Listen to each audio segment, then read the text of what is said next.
রাধে কথা কয় না ভিডিও চালু রাধে রাধে জয় নিতাই গৌর রাধে সিনা এখন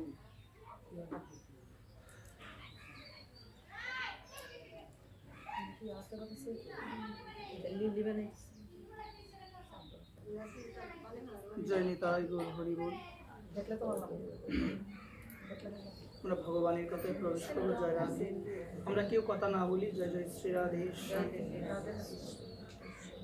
ভগবানের কথা শুরু করার পূর্বে সর্বপ্রথম সশ্রদ্ধ প্রণতি নিবেদন করছি রাধা গোবিন্দ ভগবানের রাতুল রঙ্গ শ্রী চরণ কমলে। সশ্রদ্ধ প্রণতি নিবেদন করছি পরমারাধ্য পরম পূজ্য গুরু মহারাজ শ্রী শ্রী দেবব্রত গোস্বামী মহোদয় রাতুল রঙ্গ শ্রী চরণ কমলে। সশ্রদ্ধ প্রণতি নিবেদন করছি উপস্থিত সমস্ত গৌর অনুরাগী কৃষ্ণভক্ত মায়েদের আপন আপন শ্রী গুরু মহারাজের রাতুল রঙ্গা শ্রী চরণ কমলে। সশ্রদ্ধ প্রণতি নিবেদন করছি উপস্থিত সমস্ত গৌর অনুরাগী কৃষ্ণভক্ত মায়েদের আপন আপন শ্রী মাতা পিতার রাতুল রঙ্গা শ্রী চরণ কমলে। সশ্রদ্ধ প্রণতি নিবেদন করছি যাদের চরণদলি ছাড়া, যাদের কৃপা ছাড়া কেউ কখনো আমার ভগবানকে পায় নাই, কেউ কখনো আমার ভগবানকে লাভ করতে পারে নাই, সেই সমস্ত গৌর অনুরাগী কৃষ্ণভক্ত মায়েদের রাতুল রঙ্গা শ্রী চরণ কমলে আমি অধম অন্তরের অন্তঃস্থল থেকে সশ্রদ্ধ কোটি প্রণাম নিবেদন করছি। জয় নিতাই জয় গৌর জয় রাধে। আমরা ভগবানের কথায় প্রবেশ করব। জয় নিতাই জয় গৌর জয় রাধেশ্বম। শ্রীমদ্ ভগবদ গীতা অষ্টম অধ্যায় অক্ষর ব্রহ্মযোগ। রাধে রাধে। আমরা সবাই মিলে করজোড় করি। জয় রাধে। অনন্য চেতা সততম য মাম স্মরতি নিত্যস্য তস্য অহম সুলভ পার্থ নিত্য যুক্তস্য যোগিন। অনুবাদ: তে পার্থ যিনি একাগ্র চিত্তে কেবল আমাকে নিরন্তর স্মরণ করেন, আমি সেই নিত্য যুক্ত ভক্তের কাছে সুলভ হই। জয় নিতাই। দেখো মা, গীতার মধ্যে অধ্যায় হলো 18টি। মা কয়টি অধ্যায় বলো তো? প্রত্যেকটি অধ্যায়ের আলাদা আলাদা সার কথা আছে। কি কথা আছে মা? সার কথা আছে। তো আজকে যে অধ্যায়টি আমরা আলোচনা করব, বা আমরা একটু আগে একটা শ্লোক আস্বাদন করলাম, এই অধ্যায়টির নাম কি যোগ মা? বলো সবাই। অক্ষর। সবাইকে বলতে হবে মা, বলো না। অক্ষর ব্রহ্মযোগ। মা দেখো, আমাদের জানতে হবে সর্বপ্রথমে এই যে শ্রীমদ্ ভগবদ গীতার মধ্যে 18টি অধ্যায় রয়েছে, এর মধ্যে অষ্টম অধ্যায় হলো অক্ষর ব্রহ্মযোগ। এই অক্ষর ব্রহ্মযোগের সার কথা হলো, সারাটা জীবন যদি আমি ভগবানের নামকে আশ্রয় করে থাকি, আমি যদি সারাটা জীবন আমার প্রভুর নাম আমি স্মরণ করি, আমি যদি সারা জীবন আমার প্রাণময়ী প্রাণেশ্বরী শ্রীমতী রাধারানীকে আমি স্মরণ করি, তাহলে আমার অন্তিম সময়ে, আমার অন্তিম কালে আমি আমার প্রাণেশ্বরী শ্রীমতী রাধারানীকে আমি ডাকতে পারবো।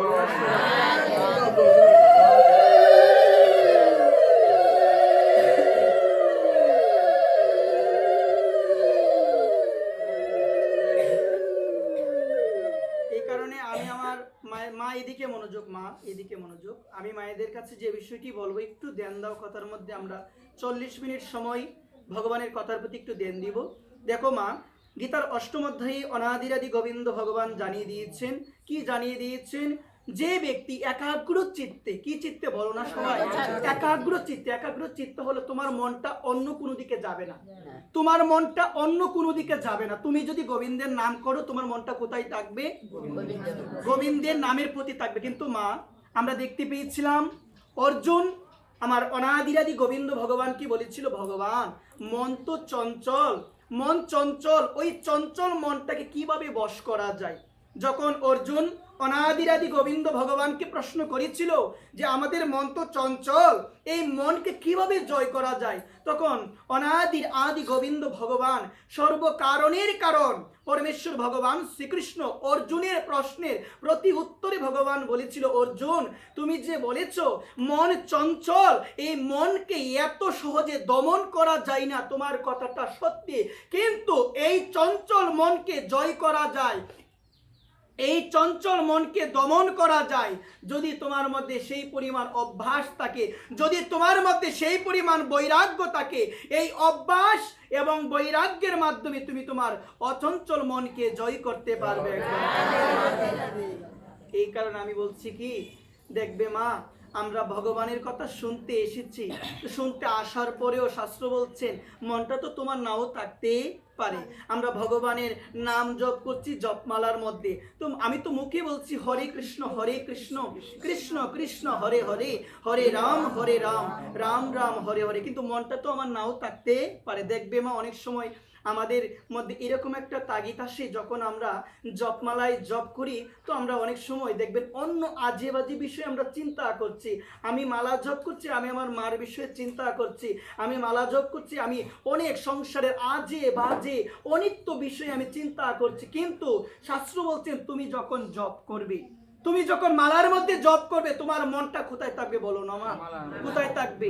মালার মধ্যে, মানে জপের মধ্যে কৃষ্ণের প্রতি তোমার মনটা থাকবে। এই কারণে আমরা দেখতে পেয়েছিলাম হরিনাম চিন্তামণি গ্রন্থের মধ্যে ছিল ভক্তি বিনোদ ঠাকুর বলে দিয়েছেন, যখন ভগবানের নাম জপ করবে তখন ওই যে আরেকটা জগৎ আছে, এটা হলো জড় জগৎ, আরেকটা জগৎ আছে, ওই জগতের নাম হলো চিন্ময় জগৎ। এই চিন্ময় জগতের কথা তোমাকে চিন্তা করতে হবে, বলো সবাই। এই কারণে আমি সকলের শ্রীচরণে আমি বারবার অনুনয় বিনয় করে বলছি, যতই মালা জপ করো না কেন, যতই মালা জপ করো না কেন, 16 হতে পারে, 8 হতে পারে, 32 হতে পারে, কিন্তু কথা হচ্ছে কি, তোমার 16 মালা জপের মধ্যে, তোমার 32 মালা জপের মধ্যে, তোমার 8 মালা জপের মধ্যে, তোমার 4 মালা জপের মধ্যে যদি গোবিন্দের প্রতি ভালোবাসা না থাকে, যদি আমার শ্রীমতী রাধারানীর প্রতি ভালোবাসা না থাকে, প্রেম না থাকে, তাহলে করলে কোনো লাভ হবে না। তো এই জায়গায় বলছি কি মা, প্রথমে কি ভালোবাসা আসবে? প্রথমে কি প্রেম আসবে? প্রথমে আসবে না। এই প্রসঙ্গে বলছেন জপিতে জপিতে হবে প্রেম অঙ্কুর, ভগবানের নাম করতে করতে ওই প্রেম আসবে। কোথায় আসবে মা? হৃদয়ে প্রেম আসবে। আর যখন তোমার হৃদয়ে প্রেম আসবে, যখন তোমার হৃদয়ে কৃষ্ণের প্রতি ভালোবাসার উদয় হবে, দেখবে যখনই তুমি বলবে হ্যাঁ কৃষ্ণ, দেখবে অটোমেটিক তোমার 2 নয়নে জল আসবে একবার। এই কারণে মা শাস্ত্র বলছেন কি, তোমার ভিতরে কৃষ্ণ প্রেম আছে কিনা সেটা তুমি নিজেই বুঝতে পারবে, তোমার ভিতরে অপরাধ আছে কিনা সেটা তুমি নিজেই বুঝতে পারবে। এই সম্বন্ধে আমাদের শাস্ত্র জানিয়ে দিল মা। প্রেসার মাপার যন্ত্র আছে না মা? আছে কি? ডায়াবেটিক্স মাপারও কিন্তু যন্ত্র রয়েছে, কিন্তু আমাদের শাস্ত্র একটা পাপ মাপার একটা যন্ত্র দিয়েছেন। এটা কি গো মা? এটা হলো, দেখো একটু মনোযোগ দাও কথার মধ্যে, এই প্রসঙ্গে বলছেন, এই মধুমাকা কৃষ্ণ নামে যদি তোমার না হয় অশ্রুপাত, তোমাকে জানতে হবে তোমার দেহে আছে অপরাধ প্রচুর। একবার আমি না ভগবানের নাম করি, আমি হা নিতাই বলছি, আমি হা গৌর বলি, আমি হা কৃষ্ণ বলি, কিন্তু আমার তো 2 নয়নে জল আসে না। আসে কি মা? আমার তো 2 নয়নে জল আসে না। ও মা, আমার জল আসে কখন আসে জানো মা? সংসারে যখন কষ্ট পাই, সংসারে যখন যন্ত্রণা পাই, দেখবে মা চোখ দিয়ে অনেক অজোরে জল পড়ে। কিন্তু মা একটাবার চিন্তা করো না, একটাবার ভেবে দেখো না, ওই যে আমার পরম আপন ভগবান, তার জন্য কি আসে আমার নয়ন জল? ও মা আসে কি? তার জন্য আসে কি? আমার পরম দয়াল নিতাই চাঁদ, তার জন্য তো চোখ দিয়ে জল আসে না। কিন্তু আমরা দেখতে পেয়েছিলাম এই জগতে ভাগ্যবান হলো সেই, তার মতো ভাগ্যবান আর কেউ নাই, যে ব্যক্তি হা নিতাই বলার সঙ্গে সঙ্গে তার 2 নয়নে জল চলে আসে, বলো। এই কারণে বলছি কি মা, এই প্রসঙ্গে আমাদের জানিয়ে দিল, যদি কাঁদতে হয় না মা, তুমি কাঁদো না একটাবার ভগবানের জন্য। মা কাঁদো না, কিভাবে কাঁদবে জানো? তুমি ভগবত মন্দিরে যাবে, তুমি রাধারানীর মন্দিরে যাবে, আমার কৃষ্ণের মন্দিরে যাবে, তুমি ভাগবত কথা শ্রবণ করার জন্য যাবে। তুমি চিন্তা করবে একটা বিষয়, সেই বিষয়টা হলো, প্রভু গো, এই পৃথিবীতে এসেছিলাম তোমাকে ডাকার জন্য, কিন্তু পৃথিবীতে আসার পরে এই মায়ার দ্বারা প্রভাবিত হয়ে, এই মায়ার দ্বারা বেষ্টিত হয়ে প্রভু গো, আমি তোমাকে ভুলে গিয়েছি। তুমি হলে পরম আপন, তুমি পরম আপন, কিন্তু প্রভু আমি না ভুলে গিয়েছি, এই মায়ার দ্বারা প্রভাবিত হয়ে আমি ভুলে গিয়েছি। কারণ ভগবান তো গীতায় বলছেন, এই মায়াকে এত সহজে জয় করা যায় না। ভগবান বলছেন কি, অর্জুন, দৈবী ঐশী গুণময়ী মম মায়া দূরত্বয়া। আমার অনাদিরাদি গোবিন্দ ভগবান অর্জুনকে বলছেন, অর্জুন, মম মায়া দূরত্বয়া, আমার এই মায়াকে এত সহজে কেউ জয় করতে পারে না, এত সহজে কেউ জয় করতে পারে না। তার পরবর্তীতে ভগবান জানিয়ে দিল, মা মে যে প্রপদ্যন্তে মায়া মেতাং তরন্তিতে, বলছে অর্জুন, কেউ যদি তার সমস্ত কিছু ত্যাগ করে, মা মেকং শরণং ব্রজ, সে যদি আমার শ্রীচরণে আত্মসমর্পণ করে, আমি তাকে সমস্ত পাপ থেকে মুক্ত করে দিবে। ভগবান মুক্ত করে দিবে সমস্ত পাপ থেকে। কারণ ভগবান অনাদিরাদি গোবিন্দ ভগবান গীতায় বলছেন, অষ্টাদশ অধ্যায় মুখ্য যুগের ৬৬ নং শ্লোকে ভগবান জগৎবাসীকে, অর্জুনকে উপলক্ষ করে ভগবান জানিয়ে দিল, সর্বধর্মান পরিত্যজ্য মামেকং শরণং ব্রজ অহং তং সর্ব পাপৈব মুকুইষ্যামি মা শুচ। ভগবান বলছেন, মা শুচ অর্জুন, কোনো সন্দেহ নাই। মা শুচ মানে হলো কোনো সন্দেহ নাই, তুমি আমার শ্রীচরণ লাভ করতেই পারবে। আমি কথা দিচ্ছি, তুমি যদি সমস্ত কিছু ত্যাগ করে তুমি বলো, গোবিন্দ, এতদিন যা করেছে আমি বুঝি নাই, কিন্তু এখন আমি বুঝতে পেরেছি, তোমার শ্রীচরণে আত্মসমর্পণ করা ছাড়া আর কোনো গতি নাই। এই কারণে প্রভু গো, আমি আমার জীবনে যাই করেছি সব কিছু আমি তোমার শ্রীচরণে সমর্পণ করে দিলাম, ক্ষমা করে দিবে। এই সম্বন্ধে দেখতে পেয়েছিলাম, মা বিভীষণ যখন প্রভু শ্রীরামের শ্রী শরণ নিয়েছিল, কার শরণ নিয়েছিল বলো না মা? বিভীষণ যখন শরণ নিয়েছিল, তখন অনেকেই নিষেধ করেছিল আমার প্রভু রামচন্দ্রকে। কেন?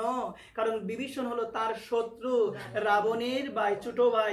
এই কারণে অনেকেই নিষেধ করেছিল, কিন্তু ভগবান বলেছিল, যে ব্যক্তি আমার শ্রীচরণে আত্মসমর্পণ করে, আমার ভগবান রাম জানিয়ে দিয়েছিল, যে ব্যক্তি সমস্ত কিছু পরিত্যাগ করে আমার শ্রীচরণে সবকিছু সমর্পণ করে দেয়, আমি তাকে আমার শ্রীচরণে অবশ্যই অবশ্যই তাই দিই একবার। তাই দিয়েছিল মা, যখন আত্মসমর্পণ করেছিল। আত্মসমর্পণ করার পরে ভগবান শ্রীরামচন্দ্র ভগবান বিভীষণকে বলেছিল, বিভীষণ, আমি তোমাকে লঙ্কার রাজা ঘোষণা করলাম। মা কথার প্রতি একটু ধ্যান দাও, আমি তোমাকে লঙ্কার রাজা ঘোষণা করলাম।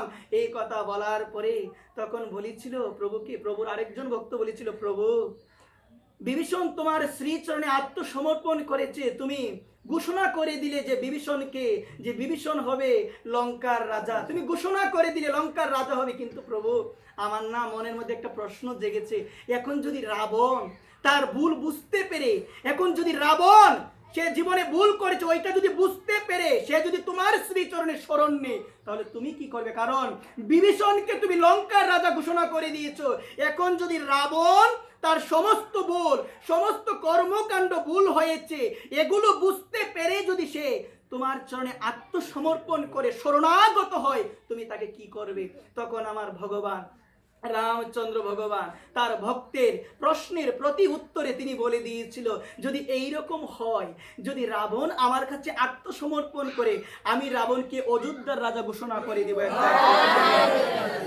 অযোধ্যার রাজা ঘোষণা করে দিব। তার মানে শরণাগত ভক্তকে একজন রক্ষা করে, জগতের কোনো মানুষও যদি তার পাশে না থাকে, কিন্তু সে যদি ভগবান রামচন্দ্রের চরণে, ভগবান কৃষ্ণের চরণে শরণাগত হয়ে থাকে, শরণাগত ভক্তের লক্ষণ হলো, মারবি রাখবি জুহিচ্ছা তোয়ারা নিত্য দাস তোয়া পতি তব অধিকার। প্রভু গো, আমি তো তোমার কাছে আত্মসমর্পণ করে দিয়েছি, তুমি আমাকে মারবে না তুমি আমাকে রাখবে, এটা তোমার ইচ্ছা। কারণ আমি তো তোমার দাস, আমি তো প্রভু নয়, আমি হলাম তোমার দাস, আমি তোমার শ্রীচরণে আত্মসমর্পণ করলাম। এই সম্বন্ধে বলছি কি মা, আত্মসমর্পণটা হবে মানুষ দেহ গিয়ে যো কিছু মোর অর্পিলা তোয়া পদে শ্রীনন্দ কিশোর। মা তোমার না যা আছে একটাবার বলো না প্রভুকে, একদিন বললে তো হবে না। আমরা তো বলি যে দুইটা হাত তুললে কি হয় জানো, আত্মসমর্পণ হয়, কিন্তু মন থেকে কি আত্মসমর্পণ করি কি আমরা? মা মা বলো না করি কি? করি তো না। কারণ আমরা যদি মন থেকে আত্মসমর্পণ করতাম তাহলে তো অহংকার আমার ভিতরে আসতো না। আমি যদি মন থেকে আমার প্রভুর চরণে সবকিছু দিয়ে দিতে পারতাম, আমার সবসময় মনে হতো আমি একজনের দাস, আমি কিসের অহংকার করব। একজন যদি আমাকে চালায় আমি চলতে পারবো, একজন যদি আমাকে কথা বলায় আমি কথা বলতে পারবো, একজন যদি আমাকে শক্তি দেয় আমার শক্তি থাকবে, আর একজন যদি সবকিছু আমার কাছ থেকে চিনিয়ে নেয় আমার নিজস্ব শক্তি বলে তো কিছু থাকবে। তাহলে অহংকারটা আমি কিসের করব? বলো না একটাবার, আমি কিসের অহংকার করব? কোনো কিছুর অহংকার করা যাবে না। সমস্ত কিছু ভগবানের শ্রীচরণে সমর্পণ করে দাও। একবার প্রেমসে বলো এখনো সময় আছে মা, এখনো সময় আছে। আমরা দেখতে পেয়েছিলাম যাই কিছু করি না কেন ভগবান তো দেখতে পাই। ভগবান দেখতে পায় না মা? আমি ভাববো আমি না এই কাজটা করব, আমার মা তো দেখতে পাবে না। আমি এই কাজটা করব, আমার ভাই দেখতে পাবে না, কিন্তু একজন পাবে। তিনি কে? তিনি হচ্ছে ভগবান। আমি একটা কথা বলি, একটা দৃষ্টান্ত আমি দিই, একটু মনোযোগ সহকারে শুনো মা কথাটা। এই প্রসঙ্গে বলছে মা, এক সাধু ছিল, সে ব্রাহ্ম মুহূর্তে স্নান করে। সাধুর একটা লক্ষণের মধ্যে পড়ে সে ভোরবেলা স্নান করবে। কি করবে? সে ভোরবেলা স্নান করবে। কেন? ভোরবেলা কার আরতি করতে হবে বলো না? স্নান করে মঙ্গল আরতি করতে হবে। একবার প্রেম সে বলো। এক সাধু ছিল, তো ওই সাধু নামা ভোরবেলা ঘুম থেকে উঠে ওই গঙ্গা নদীতে গিয়ে স্নান করে। স্নান করার পরে ভগবানের সেবা আদি ভগবত কর্ম আদি করে। তোমার এক সময় সে নদীতে গিয়েছিল স্নান করার জন্য। সেদিন বেজেছিল প্রায় 3:30 নাগাদ। তখন সে যখন স্নান করতে গিয়েছে, স্নান করতে যাওয়ার পর হঠাৎ গঙ্গা নদীর পাশে 3জন ব্যক্তিকে দেখতে পেল। ব্যক্তিকে দেখার পরে সে ভাবলো এত রাত্রিবেলায় গঙ্গা নদীর তীরে তাদের আমি দেখতে পেলাম, তারা মনে হয় আমার মতোই সাধু। সাধুর মন তো নরম, সাধুর মন তো গরলতা নাই। মা এই প্রসঙ্গে আমি বলি একটা কথা, আমি ভাবি একটাই কথা, বৈষ্ণব অমুক তমুক অনেক বলি, প্রসাদ পাচ্ছে বৈষ্ণব, কিন্তু একটা বিষয় আমি উপলব্ধি করি, যার মধ্যে সরলতা নাই সে বৈষ্ণব হতে পারবে না, যার মধ্যে সরলতা আছে সেই বৈষ্ণব হতে পারবে। সাধুর মন অনেক সরল হবে, সাধুর মনের মধ্যে কোনো ধরনের হিংসা থাকবে না মা, সাধুর মনের মধ্যে কোনো ধরনের গরলতা থাকবে না মা, সাধুর মনের মধ্যে কঠিন ভাব থাকবে না। কারণ মনে রাখবে মা, মন যদি কঠিন হয় নাম করলে তো মন এত সহজে গলবে না। এই কারণে বলছি কি, মনটাকে সরল করো, তাহলে ভগবান তোমার ওই সরল মন থেকে নাম নিতে পারবে, ক্রিয়া হবে। এই প্রসঙ্গে বলছি কি, ওই সাধুর মন তো সরল, মনে তো কোনো কুটিনাটি নাই। ওই সাধু যখন ওই 3জন ব্যক্তিকে দেখতে পেল, পাওয়ার পরে সে বুঝতে পারলো তারাও মনে হয় আমার মতো সাধু। তখন কি করলো জানো, ওই 3জন ব্যক্তি সাধুকে বললো, তারা তো বুঝতে পারে না সে সাধু, কারণ সে সময় তো ছিল ভোর 3টা নাগাদ, তিলকও নাই, অনেক কিছু মুছে গিয়েছে, কোনো কিছু নাই, প্রমাণ নাই। তখন তারা বলল তুমি কে? বলছেন আপনারা যে আমিও সে। সে তো ভেবেছিল সাধু, আপনারা যে আমিও তো সে। তখন তারা চিন্তা করলো আমরা দলে ছিলাম কয়জন? 3জন, হয়ে গেলাম কয়জন? অনেক খুশি। এখন সুবিধা হয়েছে, একজনকে বাইরে রাখবো, 3জন ভিতরে আমাদের কাজগুলো করব। বলো না কি কাজ? চুরি করবো। একবার সাধু তো জানে নাই, সাধু বুঝতেও পারে নাই, বলেছিল দেখো স্নান করতে তো পারবে, স্নান পরেই করো, কিন্তু এখন আমাদের সাথে চলো। সে তো ভাবে নাই, সেই ভেবেছিল মনে হয় কোনো জায়গায় গিয়ে ভগবানের নাম করবে, কোনো জায়গায় গিয়ে আমার রাধারানীর নাম করবে। গিয়েছিল, যাওয়ার পরে যখন একজনের বাড়িতে প্রবেশ করবে বুঝতে পেরেছিল হাই রে কার সাথে আমি আসলাম। এখন যদি নাও করি তারা 3জন, আমি একা, আমাকে যদি মেরে ফেলে আমি কি করব? তখন বলল যে তোমার হাতে কোনো কিছু আছে কি? বলছে না আমার হাতে কোনো কিছু নাই। তখন তারা 3জন বলল তুমি বাইরে থাকো, আমরা 3জন ঘরে প্রবেশ করছি, তোমার হাতে একটা মাটির ডেলা দিলাম আমরা, যখন কাউকে দেখবে ওই ডেলাটা ঢিল দিবে তাহলে বুঝতে পারবো কেউ এসেছে, আমরা দৌড় দিয়ে পালিয়ে যাবো। একবার কার হাতে ডেলা দিল বলো সবাই?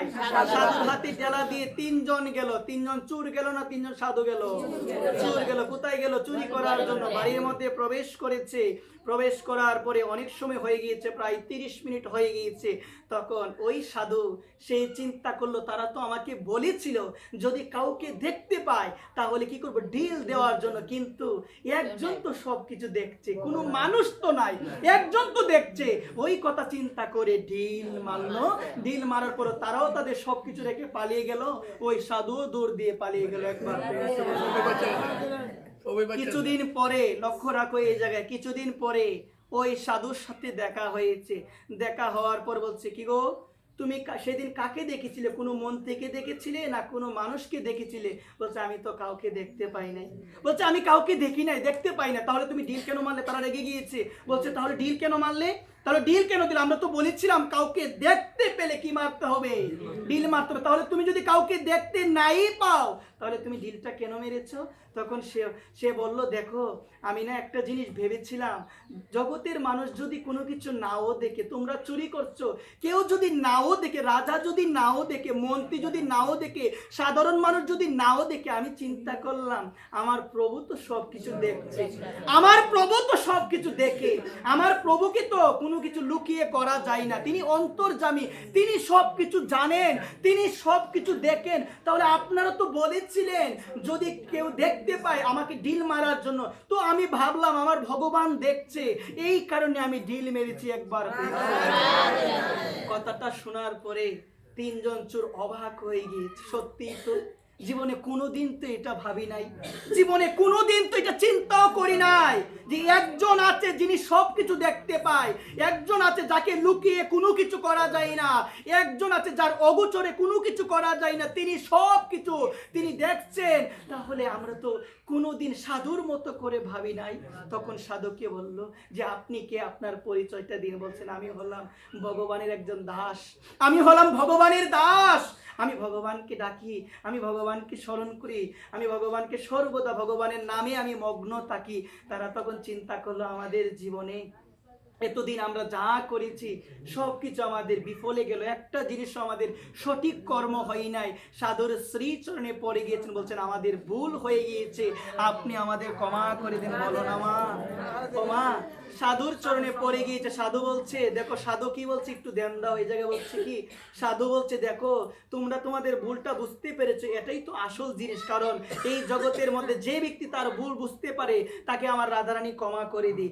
অনুতপ্ততা পরিবর্তনের অন্যতম লক্ষণ। আমি আমার মায়ের সাথে খারাপ ব্যবহার করেছি, এখন কিছুদিন পরে আমার মধ্যে একটা অনুতপ্ততা আসলো, হাই রে আমি যে ব্যবহারটা করলাম এটা তো আমার ঠিক হয় নাই, আমি যে কাজটা করলাম এটা তো আমার ঠিক হয় নাই। শাস্ত্র বলছেন যে ব্যক্তি তার কৃত কর্মের জন্য অনুতপ্ত হয় তাহলে তার সেই কর্মফল অনেকাংশে কমে যায়। একবার সাধু বলল দেখো তোমরা তো বুঝতে পেরেছো, তোমরা একটা বার আমার প্রভুকে দুইটা বাহু তুলে ডাকো, ডেকে একটা বার বলো প্রভু গো জীবন থেকে এতদিন চলে গেল, সারাটা জীবন অপকর্ম করে গেলাম, সারাটা জীবন ভুল কর্ম করে গেলাম, তোমাকে কোনোদিন ডাকে নাই, কিন্তু প্রভু গো এই সাধুর কারণে আমরা বুঝতে পেরেছি জীবনের প্রকৃত ধর্ম হলো, জীবনের প্রকৃত সার হলো তোমার নামকে আশ্রয় করা। প্রভু গো জীবন থেকে যে সময় চলে গিয়েছে আর তো পাবো না, কিন্তু বাকি জীবনটা যেন তোমার নাম করে যেতে পারি। এই কথাটা বলতে হবে। এই কথাটা কারা বলেছিল? ওই চোরগুলো বলেছিল। মা তার মানে চোর যদি পরিবর্তন হয় তাহলে আমার কি হবে না মা? হবে কি? তো হবে তো, এই কারণে বলছি কি কথাগুলো একটু উপলব্ধি করার চেষ্টা করো। আর প্রভুকে একটাই কথা বলো, প্রভু ভালোভাবে তো ডাকতে পারছি না, ভালোভাবে তোমার নাম করতে পারছি না, কিন্তু প্রভু গো তুমি একটু কৃপা করিও, তুমি একটু কৃপা দৃষ্টি রাখিও, কৃপা দৃষ্টি তুমি রাখিও যেন সর্বদা তোমার ভক্তির শ্রীচরণে আশ্রিত হয়ে থাকতে পারি। একবার মা আমরা ভাগবতী দেখতে পেয়েছিলাম, অনাদিরাদি গোবিন্দ ভগবান। উদ্ধব কি বলেছিল? উদ্ধব ছিল ভগবানের ভক্ত। কার ভক্ত বলো না মা? ভগবানের ভক্ত।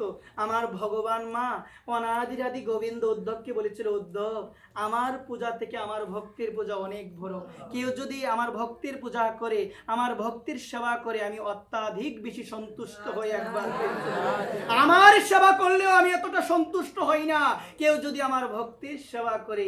এই কারণে আমি বলছি কি মা এই প্রসঙ্গে আমি বারবার জোর দিয়ে বলবো, মহাভারত দেখতে পেয়েছিলাম তোমার কোনো দিন কোনো অমঙ্গল হবে না মা, তোমার কোনো দিন কোনো অমঙ্গল হবে না। আমি জোর দিয়ে বলতে পারবো কথাটা, কারণ আমরা দেখতে পেয়েছিলাম মহাভারতে যদি কোনো ব্যক্তি ভক্তির চরণে আশ্রয় নিয়ে থাকতে পারে তার অমঙ্গল কেউ কোনো দিন করতে পারবে না। একবার প্রেম সর্বদা ভক্তির শ্রীচরণে আশ্রিত হয়ে থাকতে হবে। এই সম্বন্ধে আমি একটা কথা বলি, সবাই মনোযোগ সহকারে শুনো। কারণ কথা হলো কিরকম, আমরা অনেক সময় বলি যে ভক্তির সেবা করতে হবে, কিন্তু আমরা সেটা উপলব্ধি করতে পারি না। কিন্তু নরোত্তম দাস ঠাকুর বলেছিল বৈষ্ণব সেবা ছাড়া কোনো উদ্ধার নাই। কি সেবা বলো না মা? চারিয়া বৈষ্ণব সেবা নিস্তার পেয়েছে কাবা, কোনো নিস্তার নাই। চারিয়া বৈষ্ণব সেবা নিস্তার পেয়েছে কাবা। বৈষ্ণব চরণে সর্বদা কি করো? সর্বদা আশ্রিত হয়ে থাকো। বৈষ্ণব যা বলে সেগুলোই শুনো। যদি বৈষ্ণব সেবা করতে পারো একদিন না একদিন ভগবানের চরণ পাবে। একবার এটা আমার ভগবানের কথা। কার কথা গো মা? আমার সেবা থেকে আমার ভক্তের সেবা অনেক বড়। এই সম্বন্ধে বলছি কি মা, জগন্নাথের একজন পরম ভক্ত ছিল। কার ভক্ত বলো না? জগন্নাথের পরম ভক্ত। তো আপনারা কি বলবেন না জগন্নাথ ভগবান কি? জগন্নাথ ভগবান কি? জগন্নাথ হলো জগতের নাথ। তিনি জগতের নাথ, তিনি দয়া করবে, তিনি পতিত পাবন, তিনি কৃপা করবে। আমরা দেখতে পেয়েছিলাম বৃন্দাবনের মধ্যে আমাদের বিনোদ বিহারী বাবাজি মহারাজ খুব সুন্দর একটা কথা বলে। বাবা বলে তুমি তো পতিত পাবন। কে পতিত পাবন? ভগবান। ভগবান তুমি তো পতিত পাবন, তুমি তো করুণাময় ভগবান। আমি পাপ করেছি, আমি জীবনে অনেক ভুল করেছি, এখন বুঝতে পেরেছি তোমাকে কৃপা করতেই হবে, তোমাকে করুণা করতে হবে, তোমাকে আমাকে উদ্ধার করতে হবে। যদি না করো তুমি কিসের পতিত পাবন ভগবান? একবার জোর দিয়ে বলো না। পতিত পাবন শ্রী গৌর হরি। পতিত পাবন হলো যে ব্যক্তি সংসারে মজে আছে, আমার ভগবানকে ভুলে গিয়েছে, অধম নিকৃষ্ট, ভগবানকে স্মরণ করে না, ভগবানকে ডাকে না, সেই ভক্তদের উদ্ধার করে একজন, তিনি হলো আমার দয়াল নিতাই গৌর হরি। তো এই সম্বন্ধে বলো বাবা। বাবা এটা আমি আমার কাহিনীর মধ্যে বলে দিচ্ছি। রাধে রাধে। তো আমরা ছিলাম কোথায়? ভগবানের সেবা থেকে বড় কার সেবা? ভগবানের ভক্ত সেবা। কার সেবা বলো না? ভক্ত সেবা। এই প্রসঙ্গে বলছেন আমার জগন্নাথের একজন পরম ভক্ত ছিল। এই জায়গায় আমি কি বললাম মা? আমার জগন্নাথ। এই জায়গায় কি বললাম মা? আমার জগন্নাথ হলে কি তোমার জগন্নাথ হয় না? এই জগতে আমার শব্দটা ব্যবহার করবে একমাত্র গোবিন্দের ক্ষেত্রে, একমাত্র রাধারানীর ক্ষেত্রে বলবে আমার রাধারানী, আমার গোপাল, আমার জগন্নাথ। জগন্নাথের একজন পরম ভক্ত ছিল, খুবই সরল ভক্ত। ওই সরল ভক্ত একজন শেঠের দোকানে কাজ করতো। মা বলো না কার দোকানে কাজ করতো? একটু মনোযোগ দিয়ে শুনো কথাটা। একজন শেঠের দোকানে কাজ করতো। শেঠ না ওই সরলকে খুব ভালোবাসতো। কেন জানো মা? ওই সরল ব্যক্তি কোনোদিন তার সাথে দুই নম্বরই করে না, সর্বদা ভগবানকে ডাকে এবং তার সাথে ভালো ব্যবহার করে। মনটা সরল, তো মনটা সরল। মাগো একটা কথা আমি ভাবি, মনকে সরল করা সব থেকে কঠিন কাজ। মনটাকে সরল করা সব থেকে কঠিন কাজ। কারণ আমার মনের মধ্যে বহু জন্মের ময়লা, বহু জন্মের হিংসা, বহু জন্মের কূটনীতি আমার মনের মধ্যে আছে। এই কারণে আমি প্রভুকে বলি, প্রভু গো তুমি একটু কৃপা করো যেন অতি তাড়াতাড়ি, অতি শীঘ্রই আমার মন থেকে যেন আমার সমস্ত ময়লা দূরে চলে যায়। এই কারণে মহাপ্রভু বলছে দূরে যাবে তো, ময়লা সমস্ত দূরে যাবে নাম করতে করতে। কি করতে করতে বলো না মা? নাম করতে করতে। প্রভুর নাম হরে কৃষ্ণ হরে কৃষ্ণ কৃষ্ণ কৃষ্ণ হরে হরে, হরে রাম রাম রাম হরে হরে। এই নাম করতে করতে করতে তোমার মনে যত ময়লা আছে, মনে তোমার যত হিংসা আছে, মনে তোমার অন্যের প্রতি যে বিভেদ আছে, মনে তোমার অন্যের প্রতি যে বিদ্বেষ ভাবাপূর্ণ মনোভাব রয়েছে, শত্রুতা ভাবাপূর্ণ মনোভাব রয়েছে তোমার মনে, সমস্ত কিছু ভগবানের নামে দূর হয়ে যাবে একদিন। ওই সরল ভক্ত একদিন চিন্তা করলো আমি পরিধাম যাব। কোথায় যাব বলো না? পরিধাম। পরিধামে কে আছে গো মা? ও মা পরিধামে কে আছে? মনোযোগ এইদিকে। পরিধামে আছে আমার জগন্নাথ ভগবান। আমি কোথায় যাব? পুরীধাম যাব কাকে দেখার জন্য বলো না মা? ভগবান জগতের নাথ জগন্নাথ ভগবানকে প্রাণ ভরে নয়ন ভরে একটাবার আমি দর্শন করে আসব। যখন ওই সরল ভক্ত চিন্তা করলো যে আমি কোথায় যাব, পুরীধাম যাব, তখন সে চিন্তা করলো আমি তো সাংসারিক ব্যবসায়ী মানুষ, আমার কবে যাওয়া হয় ঠিক তো নাই, কিন্তু আজকে আমার দোকানে যে কাজ করে সে মনে মনে ভেবেছে সে কোথায় যাবে বলো মা? কোথায় যাবে? আমার প্রভু জগন্নাথকে দেখার জন্য পুরীধাম যাবে। সে এই কথা চিন্তা করে সে ভাবলো আমি তাকে কিছু টাকা দিয়ে দিব, সেই টাকাটা যেন আমার প্রভু জগন্নাথের সেবায় লাগায়। 100 টাকা দিল। তৎকালীন সময়ে 100 টাকার অনেক দাম ছিল, অনেক মূল্য ছিল। কত টাকা দিল গো মা? 100 টাকা দিল। দিয়ে বলছে তুমি ওই টাকাটা আমার প্রভু জগন্নাথের সেবার মধ্যে তুমি লাগিয়ে দিও। তখন সে টাকাটা নিয়ে রওনা দিয়েছে। কোথায় যাবে বলো না মা? পুরীধাম যাবে। মনের মধ্যে আনন্দের সীমা নাই তো কেন নাই? আজকে নিরানন্দ দূরে গেল, আনন্দের সীমা নাই কেন? আজকে আমি অনেক বাধা অতিক্রম করে আমি আমার প্রাণময় প্রভু শ্রী জগন্নাথকে দর্শন করতে পারবো। মনে বলছে জয় জগন্নাথ, জয় জগন্নাথ, জয় জগন্নাথ। আওয়াজ নাই, জয় জগন্নাথ, জয় জগন্নাথ। জগন্নাথ বলিতে বলিতে বলিতে পুরীধাম গিয়ে পৌঁছালো। পুরীধাম যখন পৌঁছালো তখন সে লক্ষ্য করে দেখলো কিছু ভক্ত আমার প্রভু জগন্নাথের নাম গুণকীর্তন করছে, 2 বাহু তুলে জয় জগন্নাথ।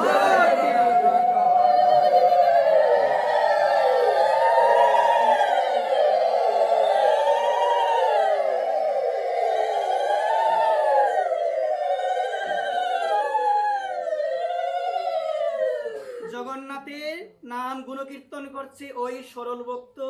সে দাঁড়িয়ে লক্ষ্য করলো যে ভক্তরা কি সুন্দর ভাবে, কি আনন্দ, মনে হচ্ছে এর মতো আনন্দ আর কিছু হতে পারে না। ভক্তরা যখন সম্মিলিত ভাবে, ভক্তরা যখন একত্রিত হয়ে মাগো 2টা বাহু তুলে হরিনাম করে আর নৃত্য করে, সেই সময় যে কি আনন্দ মা, তুমি যদি একটাবার অংশগ্রহণ করতে পারো তুমি বুঝতে পারবো, তুমি বুঝতে পারবে, সেদিনই তুমি বুঝতে পারবো আমি যেটাকে ভেবেছিলাম আনন্দ, এটা তো কোনো আনন্দই না, এর থেকে মহা আনন্দ রয়েছে ভক্ত সঙ্গের মাঝে।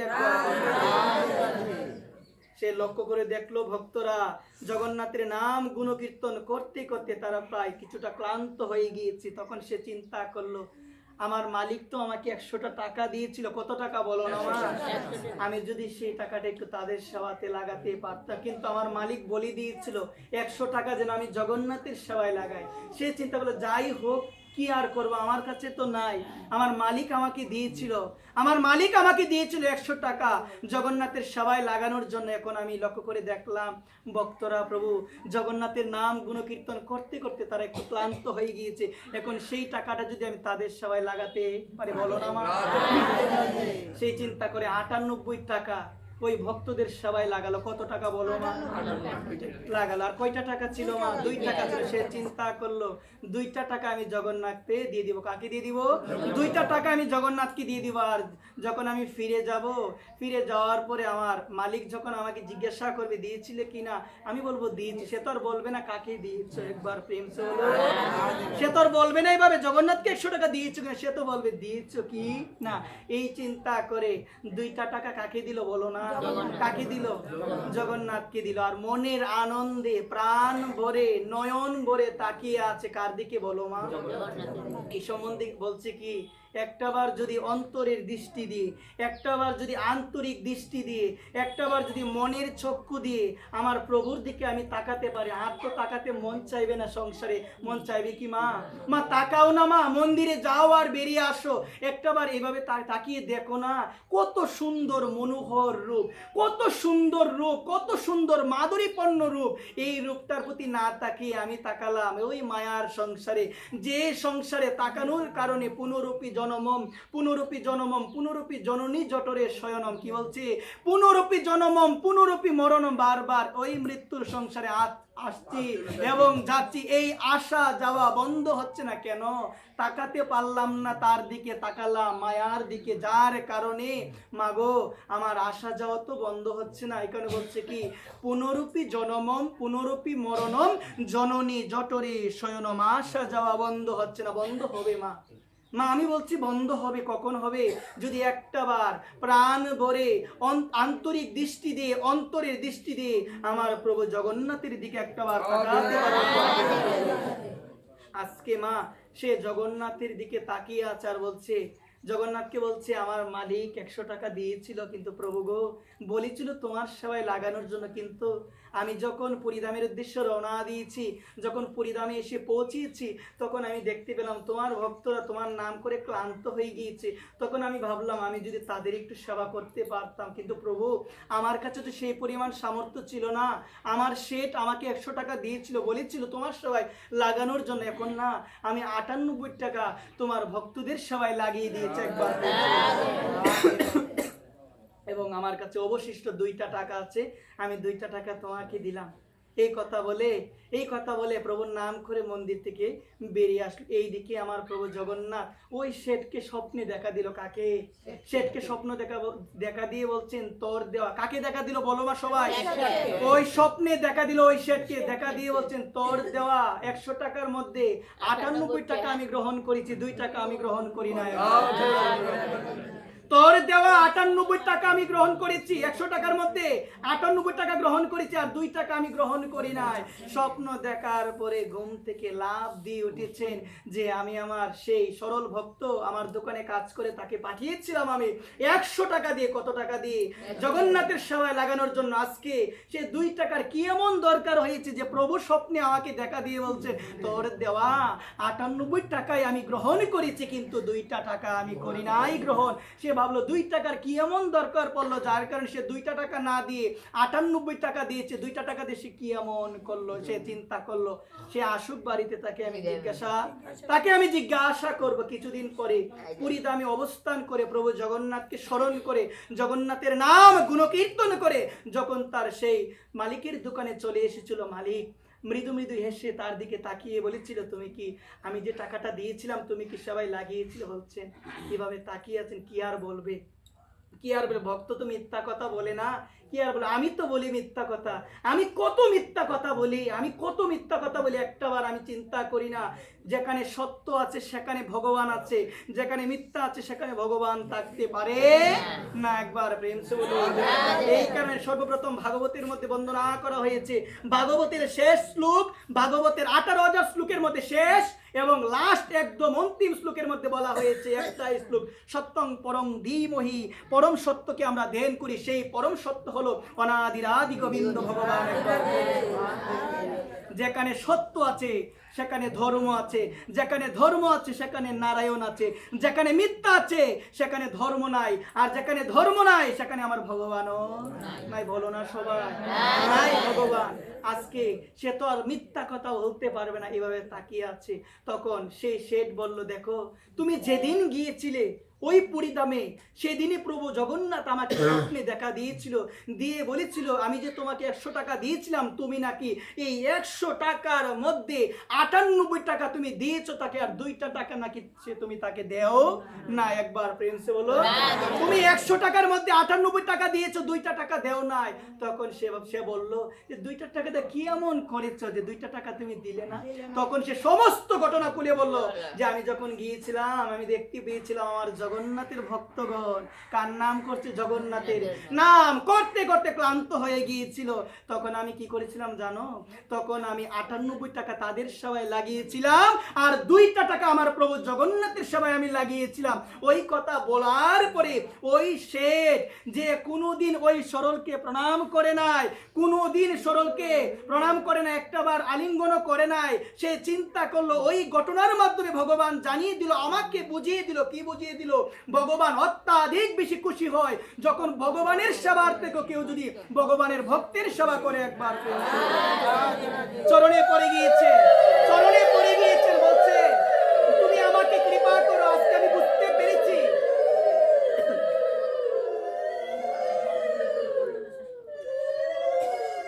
তুমি আমায় কৃপা করো, আজকে আমি বুঝতে পেরেছি যে ভক্ত সেবার মতো সেবা জগতে আর কিছু হতে পারে না। কিন্তু মা আমি বলি কি, যতটুকু সামর্থ্য আছে সেই সামর্থ্য অনুযায়ী ভক্তকে 2 টাকা 4 টাকা 5 টাকা 10 টাকা যাই পারো দেওয়ার চেষ্টা করে। একটা জিনিস মনে রাখবে, ভক্তকে দান করলে, সাধুগুরু বৈষ্ণব ব্রাহ্মণকে দান করলে তোমার অর্থ কখনো কমবে না। তুমি যা দিবে তার থেকে দ্বিগুণ পরিমাণে তুমি বেশি ফিরে পাবে।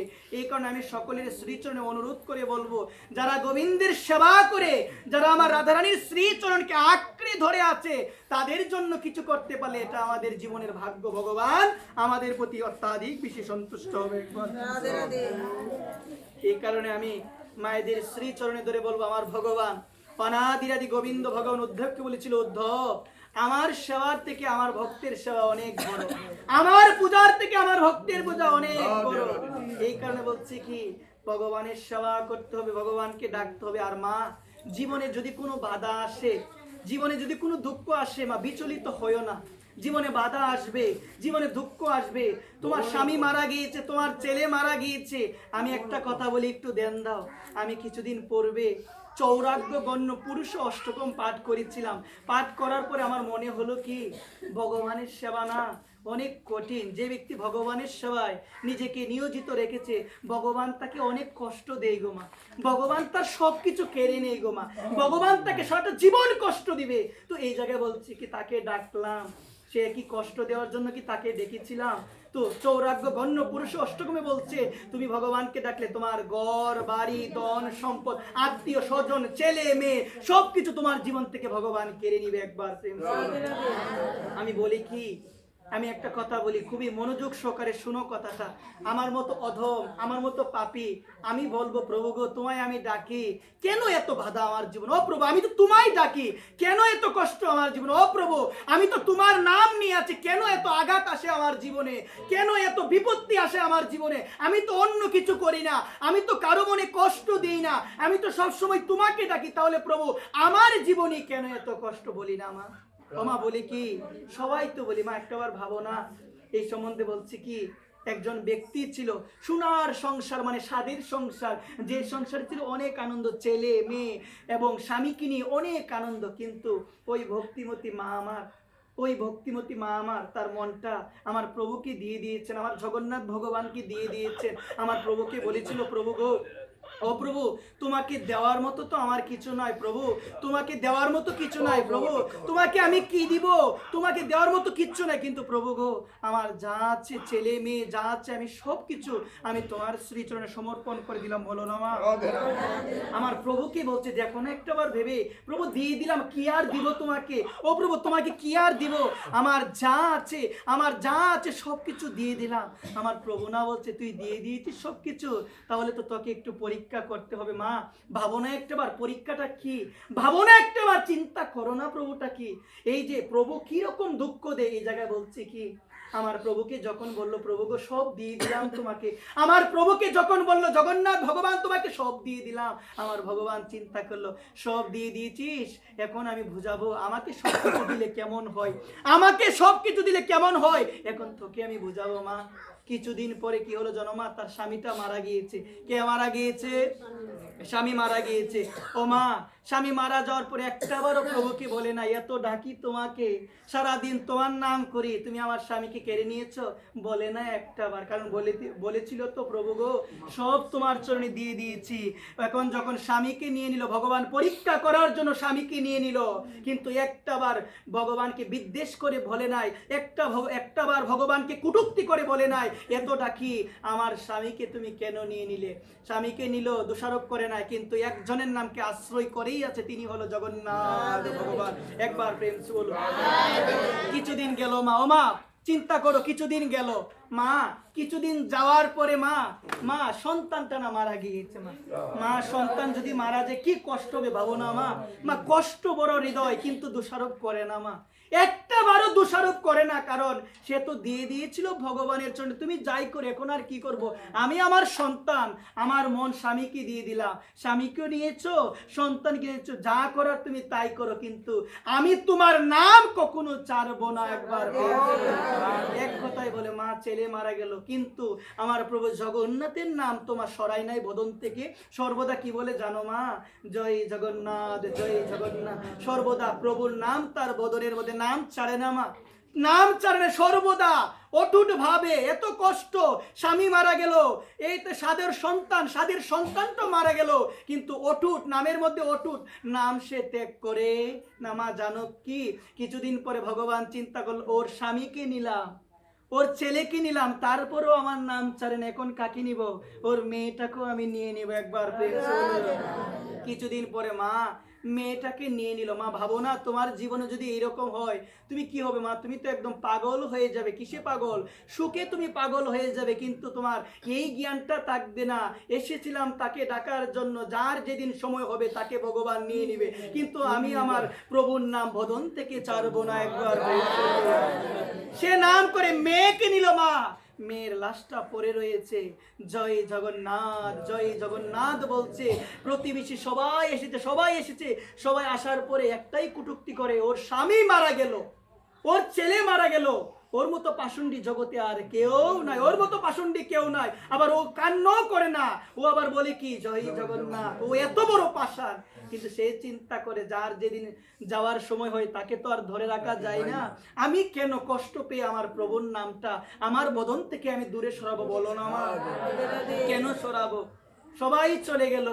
সবাই চলে যাওয়ার পরে সে নিজ আঙ্গিনায় তাকে প্রভুর নাম করে। প্রভু চিন্তা করলো, স্বামী নিলাম, ছেলে নিলাম, মেয়ে নিলাম, ওকে তো আমার নাম থেকে আমি সরাতে পারছি না, ও সর্বদাই নাম করে, এখন কি করব?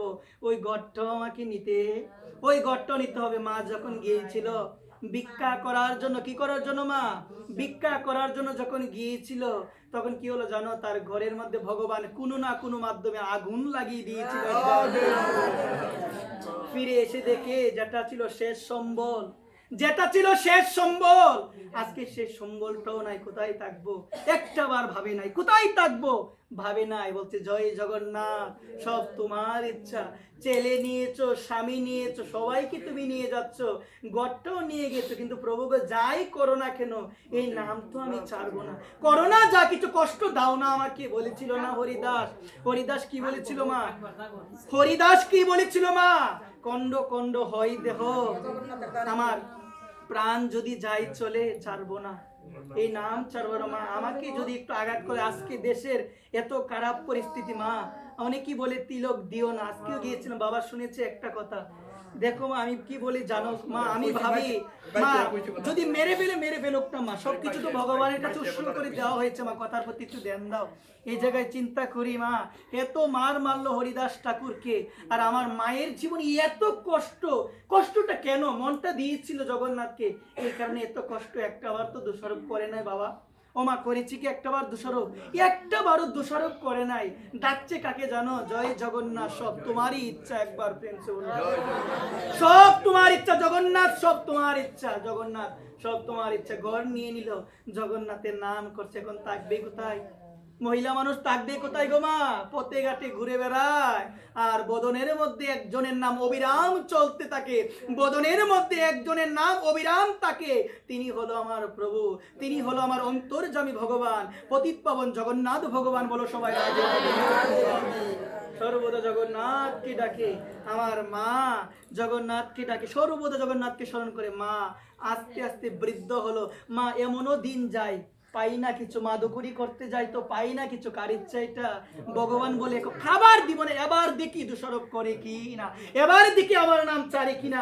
খাবার পাই না তবু না বলে মা, ও মা খাবার দিয়ে পাই না তবু কি বলে? বলো না প্রভু সব তোমার ইচ্ছা, আমি ছাড়বো না। একবার যখন মন তোমাকে দিয়ে দিচ্ছি, এই মন তোমার চরণ থেকে উঠিয়ে নে, আর সংসারের দিকে আমি আর দিব এত কষ্ট কাবার পাই না, তবু বলে কি জানো?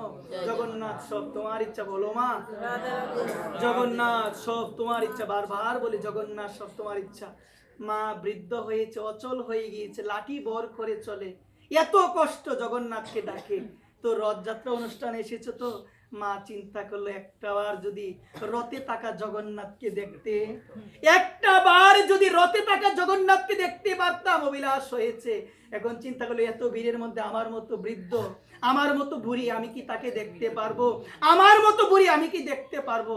আমি বলি কি যদি সৎ কোনো অভিলাষ থাকে, ভগবানের সেবা করার যদি কোনো অভিলাষ থাকে, ভগবানের ভক্ত সেবার যদি কোনো অভিলাষ থাকে, এই জীবনে যদি পূরণ না হয়, পরবর্তী জীবনে অবশ্যই অবশ্যই পূরণ করবে একজন, তিনি কে?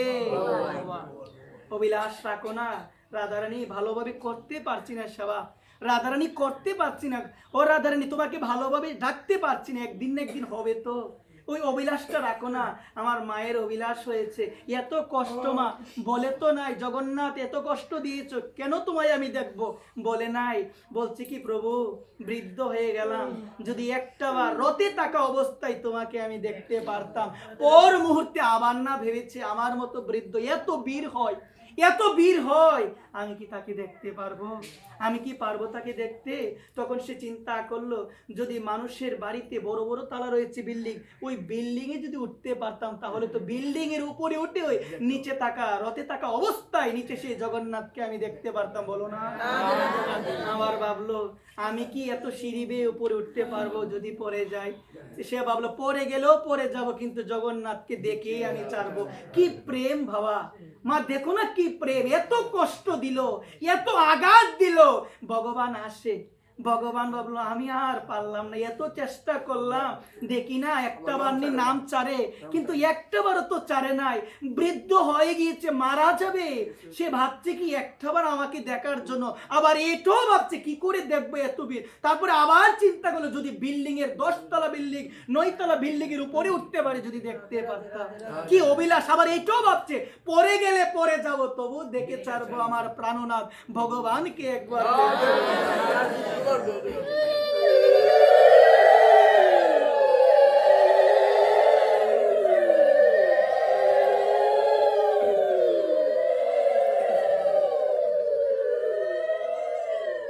আমার প্রাণনাথ ভগবানকে আমি দেখেই ছাড়বো। যখন যেদিন রথযাত্রার অনুষ্ঠান হবে, আমার ভগবান জগন্নাথ তিনি মন্দির থেকে বেরিয়ে আসলো। মা, ও মা একটু দেন দাও, আমি একটু বলে শেষ করবো মা।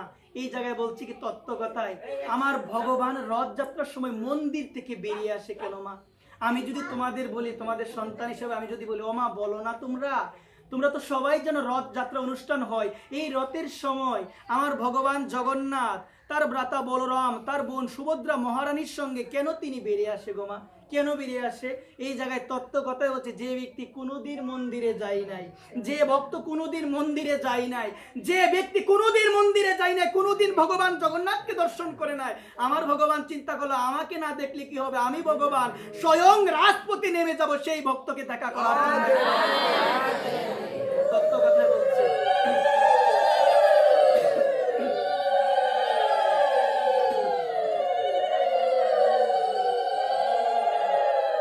যারা কোনোদিন যায় না মন্দিরে, যারা কোনোদিন প্রভুকে দেখে নাই, আমার প্রভু বলে তারা দেখে নাই, আমি কি না দেখে থাকতে পারবো? আমি যাব আমার ভক্তকে একটা বার, আমি যাব একটা বার আমার ভক্তকে দেখার জন্য। যেদিনে রথযাত্রার অনুষ্ঠান, সেদিন খুব ভোরে ওই বৃদ্ধ মা আমার ঘুম থেকে উঠেছে। ওঠার পরে একটাই চিন্তা, অভিলাষ তো ছিল একটা বার প্রাণ ভরে আমার প্রাণনাথ জগন্নাথকে আমি দর্শন করব। আমার কি সেই সৌভাগ্য হবে কি? আমার কি সেই সৌভাগ্য হবে? মা, ও মা কোথায় উঠবে মা? বিল্ডিং এর উপরে উঠবে না সিঁড়ি বেয়ে?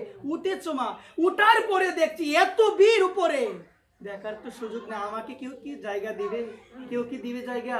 তখন না মা বিল্ডিং এর উপরে উঠলো, তখন একটা বৃক্ষকে দেখতে পেয়েছে। ও মা দেখো না কি অভিলাষ, এই বিল্ডিং 6 তলার উপরে যখন উঠলো, কি অভিলাষ, একটা বড় বৃক্ষকে দেখতে পেল। পাওয়ার পর ভাবলো এমনি তো আর দেখা যাবে না, যদি ওই বৃক্ষের উপরে উঠতে পারতাম, সাহস হবে কি? হবে কি সাহস? তোমার সাহস হবে কি এখন? তুমি তো চলতে পারো, হবে না, কিন্তু সে মা লাঠি ছাড়া চলতে পারে না। এত বড় অভিলাষ হলো, চাঁদের উপরে উঠলাম, বিল্ডিং এর উপরে উঠলাম জগন্নাথকে দেখার জন্য, কিন্তু পাবো না দেখতে, এত বীর পাবো না তাকে। এখন কি করা যায়? একটা বৃক্ষকে দেখতে পেলো মা, জানো কষ্ট করে, সবাই না করছে, ও মা তুমি কই যাচ্ছ, ও মা তুমি কোথায় যাচ্ছ, সবাই বলছে।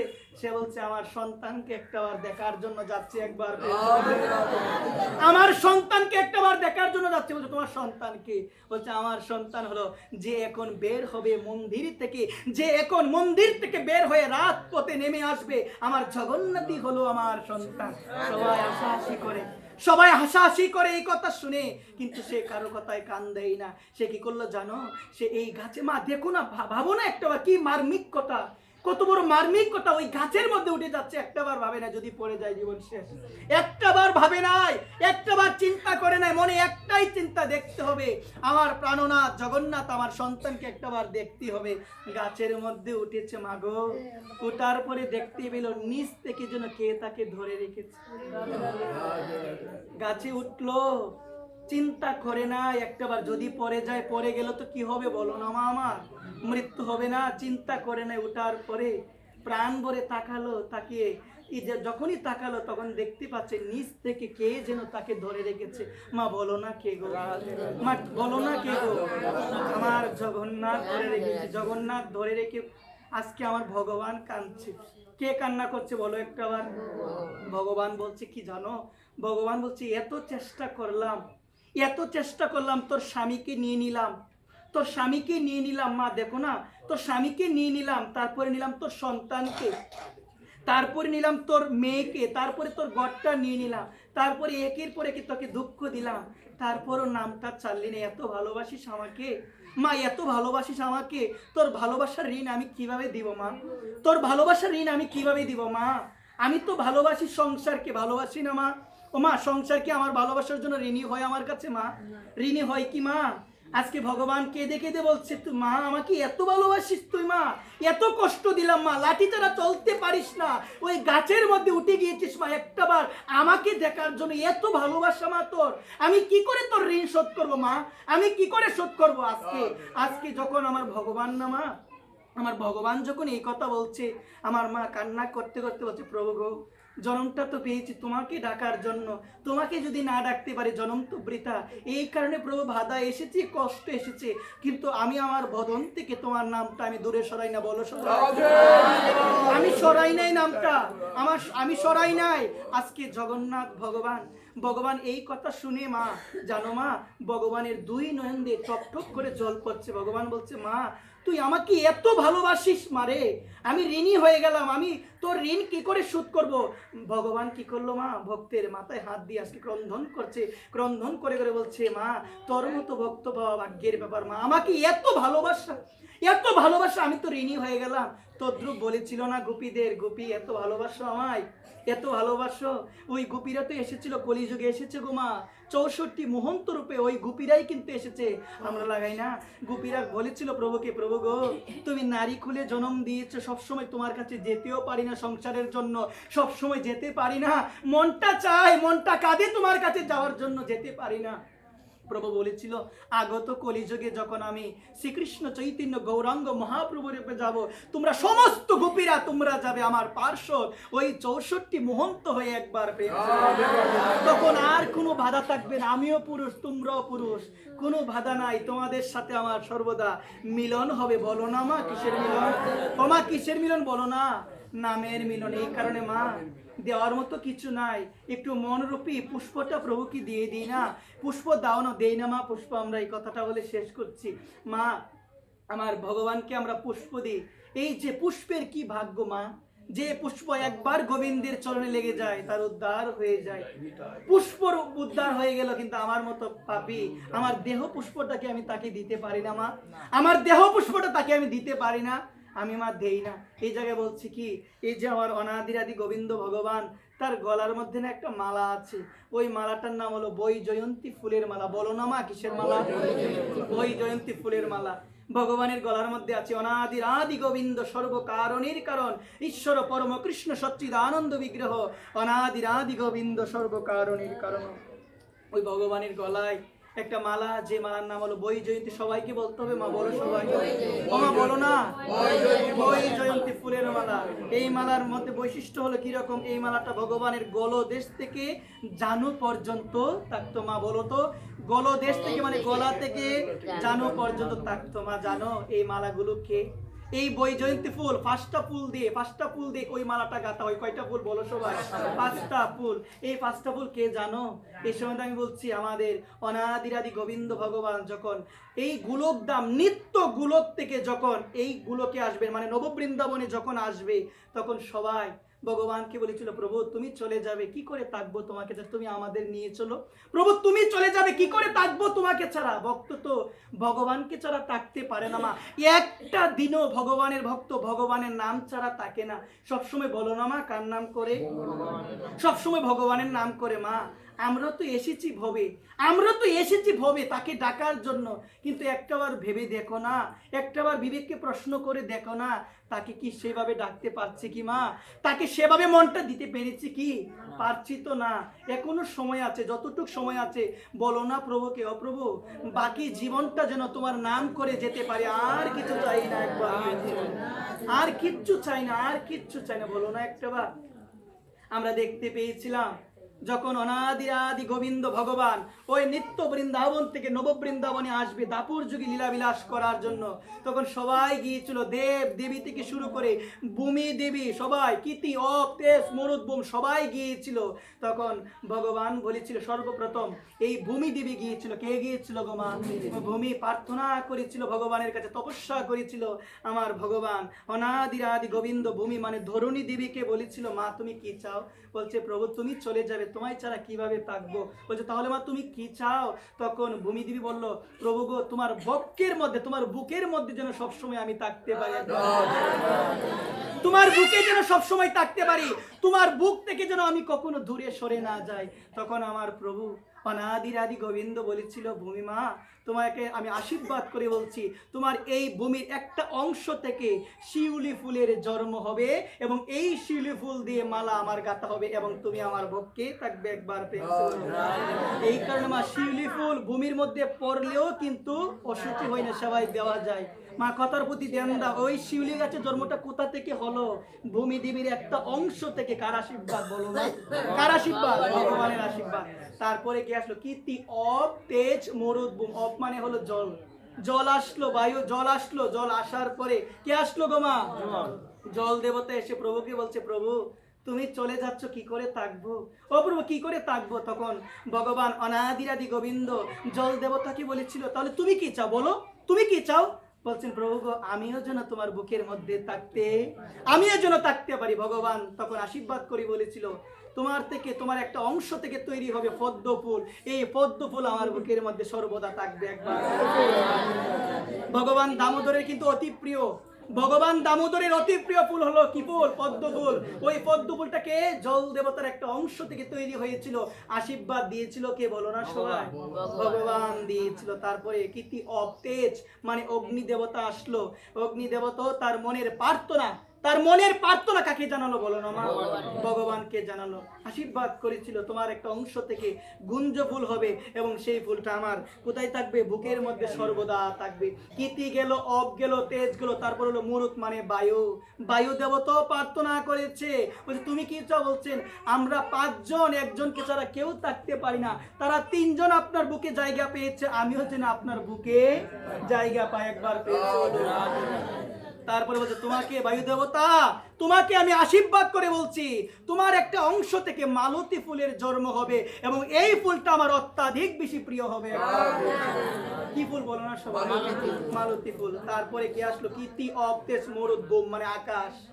আকাশ আসলো। তারপরে ভগবান আকাশকে একই কথা দিয়েছিল, তোমার একটা অংশ থেকে জুই ফুল, জুই ফুলের গন্ধ কিন্তু অনেক মধুর, এই জায়গায় হলে ওই জায়গার মধ্যে যাবে, অনেক দূরে যাবে। বলছেন, আকাশের যেমন বিশালতা অনেক গভীর, ঠিক সেই রকম তোমার সুগন্ধের গভীরতা অনেক বিশাল হবে। আমি যদি মায়েদের বলি, কয়টা ফুলের নাম বলেছি আমি? মা তোমরা সবাই কৃপা করে বলো, শুনি। কি ফুল বলো সবাই? এক হলো শিউলি, পদ্ম, তারপরে কি গুঞ্জ, তারপরে মালতী, তারপরে কি জুই ফুল। একবার প্রেম সে বলো। এই জুই ফুল দিয়ে, এই 5টা ফুল দিয়ে গাঁথা হয় ভগবানের বুকে তাকে যে মালা, এই মালার নাম হলো বৈজয়ন্তী ফুলের মালা। একবার এই কারণে আমি মায়েদের শ্রীচরণে আমি অধম, আমি নিবেদন করে বলছি মা, আমি নিবেদন করে বলছি ভগবানের মা, এদিকে লক্ষ্য রাখো, ভগবানের অঙ্গে যে সমস্ত অলংকার আছে তারা কোনো সাধারণ অলংকার নয়, তারা হলো বিভিন্ন দেব দেবী, তারা হলো বিভিন্ন ভগবানের ভক্তগণ, যারা কৃপা করে ভগবানকে অনেক দেখেছে, ভগবান কৃপা করে তাদেরকে ভগবানের নিজের অঙ্গের মধ্যে জায়গা দিয়েছে। একবার নুপুরও কোনো সাধারণ নয়, কোনো কিছুই কোনো সাধারণ নয়। ভগবানের অঙ্গে যত অলংকার আছে এগুলো নিশ্চয়ই কোনো দেব দেবী, এগুলো নিশ্চয়ই কোনো ভগবানের ভক্ত। বলো সবাই।